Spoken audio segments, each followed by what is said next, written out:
Everyone, welcome to channel learn with ease. आज हम करेंगे journal entries and this is part 25। आज के लेसन में हम D K Goyal class 11 accounts के चैप्टर 9 जर्नल एंट्रीज की प्रैक्टिकल प्रॉब्लम नंबर 31, 32 एंड 33 को सॉल्व करेंगे। फ्रेंड्स, प्रैक्टिस से कोई भी चीज आसान की जा सकती है, तो क्यों ना अकाउंट्स को भी आसान बना लिया जाए। तो करते रहिए प्रैक्टिस, सीखते रहिए मेरे साथ।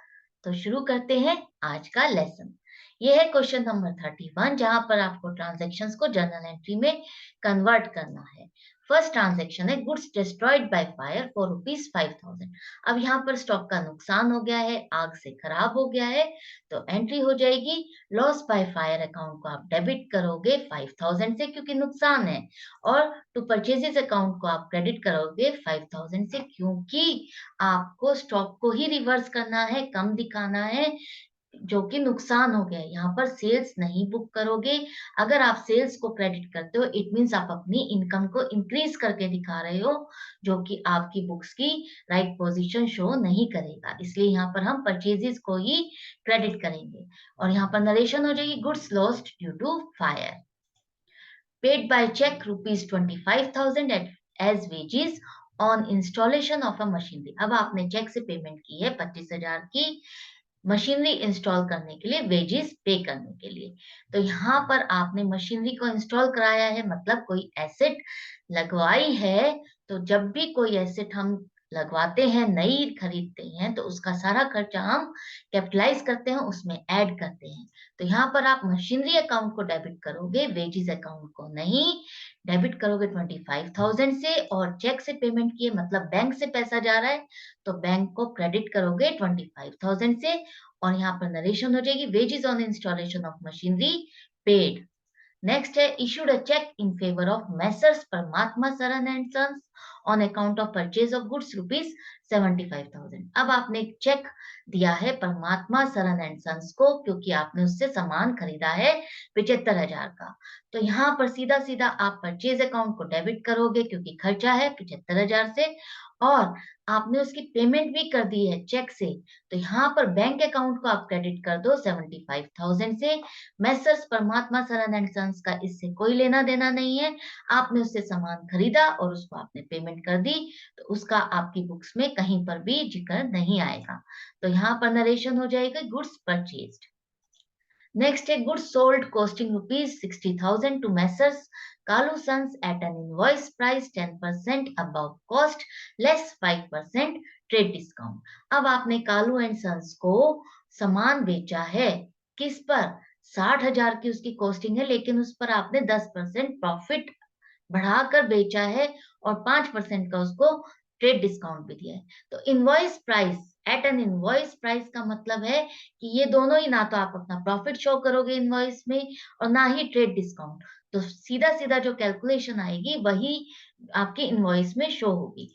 तो यहाँ पर कॉस्ट है आपकी 60,000, ऐड कर दो प्रॉफिट 10% से, तो 10/100 मल्टीप्लाइड बाई 60,000, 6,000 हो गया। तो सेलिंग प्राइस आपकी 66,000 होगी। अब आपने इस पर 5% उसको ट्रेड डिस्काउंट दिया है, तो 5/5/100 मल्टीप्लाइड बाई 66,000, तो 3,300 का आपने डिस्काउंट दिया है। ये सारी चीज आपके इनवॉइस में नहीं आती है। आप सीधा सीधा 62,700 का इनवॉइस बनाते हो, और इसी से ही आप अपनी सेल को बुक करते हो। मैसर्स कालू सन्स अकाउंट को डेबिट करोगे 62,700 से, क्योंकि उसने अभी आपको पेमेंट नहीं की है, यहाँ पर कुछ नहीं लिखा। और सेल्स की आपने इनकम आ रही है आपके पास, तो 62,700 से सेल्स को क्रेडिट कर दोगे, और नरेशन हो जाएगी goods sold to Kalu sons at 5% trade discount. I hope ये एंट्री बहुत अच्छे से क्लियर हो गई है। जो भी ट्रांजैक्शन की लैंग्वेज होती है उससे कंफ्यूज मत होना, उसको समझना और उसको फॉर्मेट करना। यहाँ पर सारी एंट्रीज को आप इस तरह से जर्नल फॉर्मेट में डालोगे, एंड तक टोटल करोगे, और एंड में आपका टोटल आ जाएगा 1,67,700 डेबिट एंड क्रेडिट दोनों कॉलम का, जो कि मैच हो रहा है, और क्वेश्चन आपका करेक्ट है। नेक्स्ट क्वेश्चन है क्वेश्चन नंबर 32। यहाँ पर भी ट्रांजेक्शन्स को आपको जर्नल एंट्री में कन्वर्ट करना है। फर्स्ट ट्रांजेक्शन है चार्ज डेप्रिसिएशन ऑन मशीनरी ₹20,000। यहाँ पर आपको कैलकुलेशन नहीं करनी है, सीधा सीधा आपसे कहा गया है कि मशीनरी पर डेप्रिसिएशन लगाना है आपको 20,000 का। तो डेप्रिसिएशन क्या है? खर्चा है बिजनेस का, तो उसको डेबिट कर दो 20,000 से।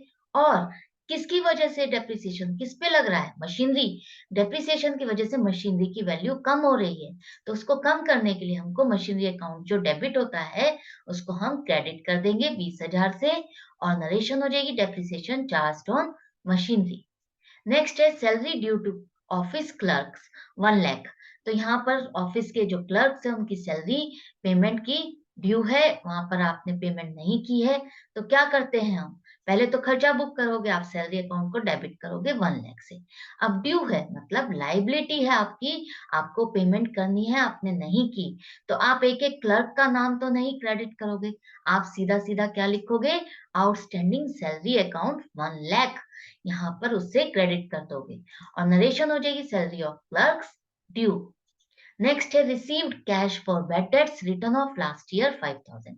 अब आपने कोई किसी से पेमेंट लेनी थी जो कि नहीं मिली, और आपने उसको बैड डेट्स करके राइट ऑफ मतलब लिख करके खत्म कर दिया, नुकसान बुक कर लिया था लास्ट ईयर ही अपनी बुक्स में।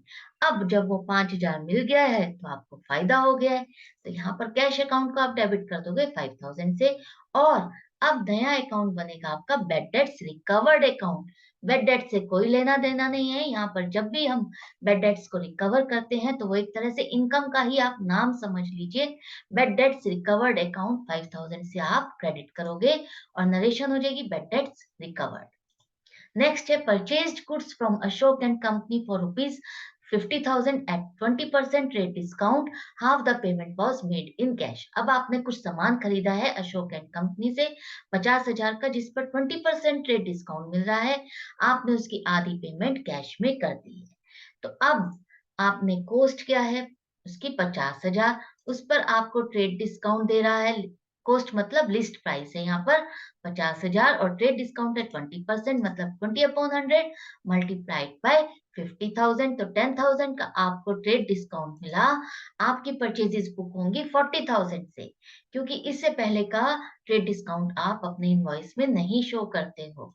और परचेजेस अकाउंट डेबिट कर दो 40,000 से। अब क्या कह रहा है ये? उसकी आपने हाफ पेमेंट कैश में कर दी है, तो कैश अकाउंट क्रेडिट हो जाएगा 20,000 से, क्योंकि बिजनेस से कैश जा रहा है।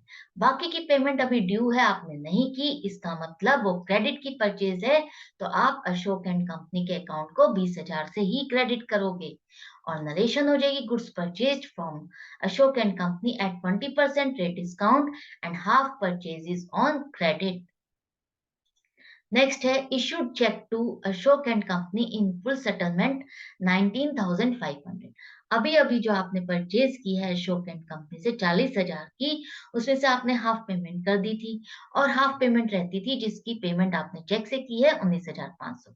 अब देखते हैं कितना बैलेंस स्टैंड करा था। आपने परचेज की थी 40,000, और उसमें से पेमेंट आपने कर दी 20,000, तो पेमेंट जो रह गई थी वो है 20,000 का बैलेंस उसके अकाउंट में स्टैंड कर रहा है, जिसकी पेमेंट आपने 19,500 से चेक देकर करी, तो मतलब 500 रुपए का आपको डिस्काउंट रिसीव हुआ है। पेमेंट कर रहे हो आप, इसीलिए आपको डिस्काउंट रिसीव हुआ है, आपने कम पेमेंट की है। एंट्री हो जाएगी Ashok and company account debit 20,000 से, क्योंकि उसी का अकाउंट आप क्लियर कर रहे हो, वो रिसीवर है। और आपने बैंक से पेमेंट की है, चेक दे रहे हो, 19,500 से क्रेडिट कर दोगे, डिस्काउंट रिसीव कर रहे हो मतलब फायदा हो रहा है, 500 रुपए से क्रेडिट कर दोगे, और नरेशन हो जाएगी payment made to Ashok and company and discount received. Next है paid life insurance premium by cheque 6,000। अब आपने लाइफ इंश्योरेंस प्रीमियम की पेमेंट की है चेक से, इंश्योरेंस की 6,000 से। तो ये जो है LIC जो है, जो भी पेमेंट है ये आपकी ड्रॉइंग्स है, ऑनर की आप पेमेंट कर रहे हो, तो ड्रॉइंग्स अकाउंट को आप डेबिट कर दोगे 6,000 से, क्योंकि ये ऑनर से रिलेटेड है, उसका खर्चा है, पर्सनल है, और आपने चेक दिया है इसलिए बैंक अकाउंट को आप क्रेडिट कर दोगे 6,000 से, और नरेशन हो जाएगी LIC पेड। नेक्स्ट है proprietor used goods for household purposes 20,000। अब प्रोप्राइटर मतलब मालिक ने जो बिजनेस का स्टॉक है उसको अपने घर के पर्पस के लिए, पर्सनल यूज के लिए यूज किया है 20,000 का, तो यहाँ पर जब भी प्रोप्राइटर यूज करता है, ओनर लेता है सामान, तो ड्रॉइंग्स अकाउंट को हम डेबिट कर देंगे 20,000 से, और उसने स्टॉक को निकाला है इसलिए हम परचेजेस अकाउंट को क्रेडिट करेंगे 20,000 से, क्योंकि हमारा स्टॉक कम हो गया है। एक तरह से समझ लीजिए आपने वो माल अपने प्रोप्राइटर के लिए खरीदा था, तो वो आपने अपनी लेस कर दी परचेजेस। और यहाँ पर नरेशन हो गई goods withdrawn for personal use. अब है goods given free to a hospital out of business 10,000। अब आपने एक हॉस्पिटल है, उसको आपने कुछ अपना स्टॉक दिया है फ्री में 10,000 का, तो यहाँ पर आप क्या कर रहे हो? चैरिटी कर रहे हो। तो चैरिटी एक्सपेंसेस आपके डेबिट हो जाएंगे 10,000 से, और स्टॉक दे रहे हो तो स्टॉक दे रहे हो तो फिर से वही हम परचेजेस को ही क्रेडिट करेंगे, क्योंकि हम कोई भी प्रॉफिट मार्जिन ऐड नहीं कर रहे, सेल नहीं कर रहे हैं। हम अपनी जो स्टॉक को खरीदा था उसी लागत पे दे रहे हैं, बांट रहे हैं, तो हम उसको परचेजेस अकाउंट को ही क्रेडिट करके रिवर्स करेंगे, और नरेशन हो जाएगी गुड्स गिवन फॉर चैरिटी। यहाँ पर आपकी सारी एंट्रीज कंप्लीट हो जाने के बाद आप फॉर्मेट में लिखोगे, इस तरह से बना करके एंड तक टोटल करोगे, और एंड में आपका टोटल आ रहा है 2,21,000, दोनों ही कॉलम का मैच कर रहा है। इट मीन्स आपका क्वेश्चन कंप्लीट और करेक्ट है। नेक्स्ट क्वेश्चन है क्वेश्चन नंबर 33, जहां पर आपको ट्रांजेक्शन्स को जर्नल एंट्री में कन्वर्ट करना है। तो फर्स्ट ट्रांजेक्शन है started business business with cash 50,000। अब आपने बिजनेस शुरू किया है कैश से 50,000 से। तो जब भी बिजनेस शुरू करते हैं और कैश लगाते हैं तो क्या करते हैं, कैश अकाउंट को आप डेबिट कर दोगे, क्योंकि कैश आ रहा है 50,000, और कौन ला रहा है, ओनर ला रहा है। तो ओनर जब भी लाता है तो उसको हम क्या कहते हैं, कैपिटल। तो टू कैपिटल अकाउंट आपका क्रेडिट हो जाएगा 50,000 से, और नरेशन हो जाएगी cash brought into business by proprietor. Next है purchased machinery for cash 20,000, paid installation charges on machinery 2,000। अब आपने एक मशीनरी परचेज की है कैश में 20,000 से, और उसको लगाने का खर्चा भी दिया है 2,000 का। तो आप क्या करोगे, ये नई मशीनरी खरीदी है, नई एसेट है, उसको लगाने का खर्चा दिया है, तो मशीनरी अकाउंट को ही आप डेबिट करोगे 22,000 से। और कैश में पेमेंट की है तो कैश अकाउंट को क्रेडिट करोगे 22,000 से, क्योंकि कैश बिजनेस से जा रहा है, और नरेशन हो जाएगी machinery purchased and installed. Next है purchased goods from X of the list price of ₹25,000, trade discount 20% and cash discount 5%, payment was made in cash immediately. अब आपने कुछ सामान खरीदा है एक्स से, जिसका लिस्ट प्राइस है 25,000, ट्रेड डिस्काउंट मिल रहा है 20% और कैश डिस्काउंट मिल रहा है 5%। आपने पेमेंट उसको कैश में कर दी है। तो यहाँ पर कैलकुलेशन हो जाएगी, लिस्ट प्राइस है 25,000 लेस 20% ट्रेड डिस्काउंट, तो 20/100 मल्टीप्लाइड बाय 25,000। 5,000 का आपको ट्रेड डिस्काउंट मिला, मतलब 20,000 से आपकी परचेजेस बुक होंगी। अब आपने इसकी पेमेंट कर दी है, इसलिए आपको कैश डिस्काउंट मिल रहा है 5%। तो 5/100 मल्टीप्लाइड बाय 20,000, मतलब 1,000 का कैश डिस्काउंट मिल रहा है। और यहाँ पर आपने जो पेमेंट की है कैश में वो 19,000 से की है, जो 1,000 रुपए है वो आपका डिस्काउंट रिसीव्ड है। तो यहाँ पर परचेज अकाउंट को डेबिट कर दो 20,000 से, क्योंकि हम इतने से ही बुक करेंगे आफ्टर ट्रेड डिस्काउंट। और कैश में पेमेंट आपने 19,000 की है, तो इसलिए कैश अकाउंट को क्रेडिट कर दो 19,000 से, और डिस्काउंट रिसीव किया आपने 1,000 रुपए से, इसलिए इसको क्रेडिट कर दो, फायदा है। और goods of the list price of 25,000 purchased at 10% trade discount and 2% cash discount, ये आपकी नरेशन हो जाएगी। नेक्स्ट है sold goods to Y costing ₹10,000 at 30% profit on cost less 10% trade discount. बहुत ध्यान से पढ़ना, कंफ्यूज मत होना, कहीं ये मत समझना कि ये तो ट्रेड डिस्काउंट और कैश डिस्काउंट है, नहीं। यहाँ पर कॉस्ट के ऊपर आपको प्रॉफिट लगाने के लिए कहा है, उसके बाद ट्रेड डिस्काउंट लगाने को कहा है।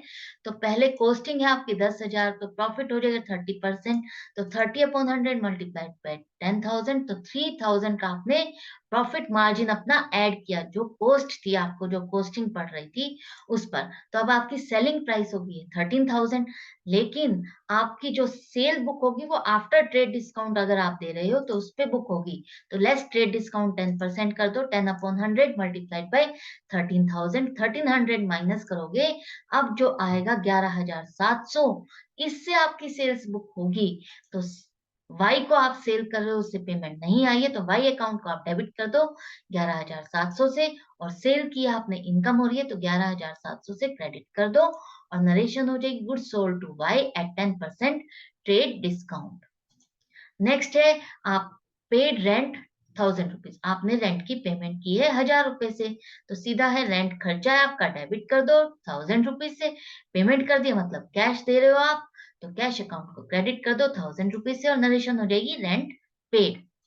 नेक्स्ट है गुड्स स्टोलन फ्रॉम बिजनेस 2,000, अब आपके बिजनेस में कोई चोरी हुई है, वहां पर स्टॉक निकल गया है 2,000 रुपए का, तो लॉस बाय थेफ्ट अकाउंट को आप डेबिट करोगे 2,000 से, और परचेजेस अकाउंट को ही आप क्रेडिट करोगे, क्योंकि स्टॉक की चोरी हुई है, तो स्टॉक को रिवर्स करने के लिए परचेजेस को ही क्रेडिट करोगे, और नरेशन हो जाएगी गुड्स लॉस्ट बाय थेफ्ट।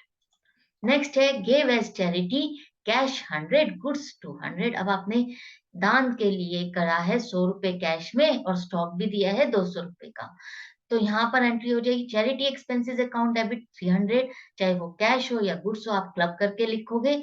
फिर आपने अगर स्टॉक दिया है तो परचेजेस अकाउंट को क्रेडिट करोगे 200 से, और कैश दिया है तो कैश अकाउंट को क्रेडिट करोगे 100 रुपीज से, और नरेशन हो जाएगी goods and cash given for charity. Next purchased post cards and envelopes 50 rupees, अब आपने पोस्ट कार्ड खरीदे हैं और एनवलप खरीदे हैं, तो ये किससे रिलेटेड खर्चा हो गया, पोस्टेज, तो पोस्टेज अकाउंट को आप डेबिट करोगे 50 से, टू कैश अकाउंट को आप क्रेडिट करोगे 50 से, क्योंकि पेमेंट हो गई है, और नरेशन हो गई होगा post cards and envelope purchased. Next है purchased a computer for business 25,000, अब आपने बिजनेस के लिए कंप्यूटर खरीदा है, मतलब कंप्यूटर अकाउंट को आप डेबिट करोगे, क्योंकि एसेट है 25,000 से, और परचेज किया है मतलब पेमेंट हो गई है, तो कैश अकाउंट को आप क्रेडिट कर दो 25,000 से, और नरेशन हो जाएगी कंप्यूटर परचेज। यहाँ पर आपका पूरा क्वेश्चन कंप्लीट हो जाता है, फॉर्मेट में लिखो आप इसको इस तरीके से एंड तक, टोटल करो, एंड में यहाँ पर आपका टोटल आ रहा है 1,32,050, दोनों कॉलम का, जो कि मैच कर रहा है, और आपका क्वेश्चन कंप्लीट हो गया है। तो यहाँ पर आज हमारे 3 क्वेश्चन कंप्लीट हो गए हैं। आई होप आपको बहुत अच्छे से समझ में भी आ रहा है, और अब आपको अकाउंट से डर भी नहीं लगता है, तो क्यों ना चैनल को सब्सक्राइब कर दिया जाए, लाइक किया जाए, और शेयर किया जाए अपने फ्रेंड्स के साथ।